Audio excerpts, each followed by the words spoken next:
പെൺകുട്ടിയൊക്കെ എപ്പോഴും ചീത്ത കുട്ടികളായിരിക്കും ഇഷ്ടം. അത് ശ്രദ്ധിച്ചിട്ടില്ല? അതിന്റെ അങ്ങനെ ലോജിക് ഉണ്ട് ശരിക്കും. അതുകൊണ്ട് സത്യമുള്ള കാര്യമാണ്. പൊതുവേ പെൺകുട്ടികൾക്ക് ഒരു ഇതുമില്ലാത്ത പാവപ്പെട്ട ഒരുത്തിനെ, ഒന്നിനും കൊള്ളാത്ത ഒരുത്തിനെ പെൺകുട്ടികൾ സ്നേഹിക്കില്ലെന്ന് ഞാൻ പറഞ്ഞല്ല. എൻ്റെ ഏട്ടനെ ചേച്ചി പ്രേമിച്ചില്ലേ, അപ്പോ സ്നേഹിക്കും. പക്ഷേ സ്നേഹിക്കും. പക്ഷേ പൊതുവെ ഞാൻ പറഞ്ഞ ജനറലി ഇപ്പം ചീത്ത കുട്ടികളോട് പെൺകുട്ടികൾക്ക് തമിഴ് സിനിമയിലൊക്കെ കണ്ടിട്ടില്ലേ ശ്രദ്ധിച്ചിട്ടില്ലേ? എന്ന് വെച്ച് കഴിഞ്ഞാൽ ചീത്ത കുട്ടികളോട് പെൺകുട്ടിക്ക് ഒരു വേറെ രീതിയിലുള്ള ഒരു ആദ്യം അത് എപ്പോഴും പൊതുവെ തുടങ്ങുന്നതിന് ഒരു വെറുപ്പിലായിരിക്കും തുടങ്ങുക അല്ലേ? വെറുപ്പായിരുന്നു. ആ വെറുപ്പ് പതിയെ സ്നേഹമായി, പ്രണയമായി. അതായത് മനസ്സിലായില്ലേ? അതിന് ഏറിയുണ്ട്. എന്ന് വെച്ച് കഴിഞ്ഞാൽ ചിലപ്പോൾ കുറെ കഴിയുമ്പോൾ ഇവർക്ക് തോന്നും ഈ ദുശീലം മാത്രമേ ഉള്ളൂ, ആളൊരു പാവ.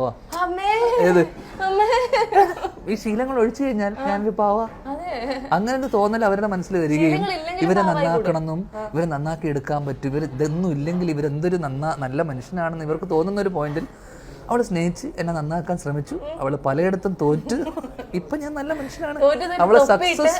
അവള് സക്സസ്ഫുൾ വൈഫാണ്. ആ രീതിയിൽ എന്നെ ഒരുപാട് മാറ്റം വരുത്തി അവളുടെ ജീവിതത്തിൽ.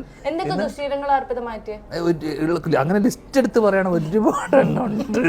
അപ്പോ എല്ലാം മാറ്റി. ഇന്ന് ഞാനൊരു റിഫൈൻഡ് ആയിട്ടുള്ള മറ്റേ റീജുവിനേറ്റ് ചെയ്ത മറ്റേ മനുഷ്യനാണ്. ഇപ്പൊ ചോദ്യത്തിന് ഉത്തരം കിട്ടിയ വിനീതേട്ട പറഞ്ഞ ധ്യാൻ ഒരിക്കലും വീട്ടിൽ നിന്ന് പുറത്തിറങ്ങത്തില്ല, ധ്യാൻ ഫുൾ ടൈം വീടിനകത്ത് മറ്റേ ഇങ്ങനെ സന്യസിച്ചുകൊണ്ടിരിക്കുകയാണെന്നാണ് പറഞ്ഞത്. സത്യമാണോ ധ്യാനെ?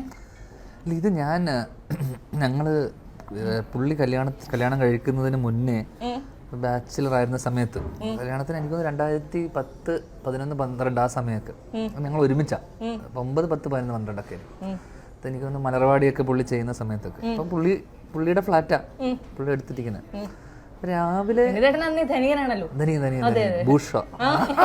അപ്പോ ഞാനാണെങ്കിൽ ദരിദ്രവാസി. ഓക്കെ, ഞാൻ ആ സമയത്ത് വീട്ടിൽ നിന്ന് ഫാദറിന്റെ നിന്നുള്ള ഇൻകം ഒക്കെ നിലച്ചു കംപ്ലീറ്റ് ആയിട്ട്. ഫാദർ വീട്ടിൽ നിന്ന് കാശില്ല, 5 പൈസ തരില്ല. ഔട്ട്സൈഡാ.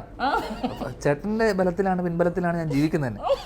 പക്ഷെ എങ്ങനെയെങ്കിലും ചേട്ടനെ ഊറ്റി ജീവിക്കുക എന്നുള്ളതാണ്. അപ്പം പുള്ളി എനിക്ക് എല്ലാ ദിവസവും കുറച്ച് ദിവസങ്ങളിലോളം പൈസ തരും. ആഴ്ചയൊക്കെ കൂടുന്നോളം എനിക്ക് കാശ് തരും. കാശൊക്കെ തരും. ആ കണക്ക് വെച്ചിരിക്കും. പക്ഷെ ഇതിന്റെയൊക്കെ കണക്ക് വെച്ചിട്ട് പൈസ തരും. ഇല്ല, ഒന്നും കൊടുത്തിട്ടില്ല. പക്ഷെ കണക്കുണ്ട് പുള്ളി പ്രതീക്ഷിക്കുന്നുണ്ട്, പക്ഷെ ഞാൻ കൊടുത്തിട്ടില്ല. പല ദിവസങ്ങളും ഞാൻ രാവിലെ കിടന്നുറങ്ങും, രാത്രി ഭയങ്കര തിരക്കായിരിക്കും.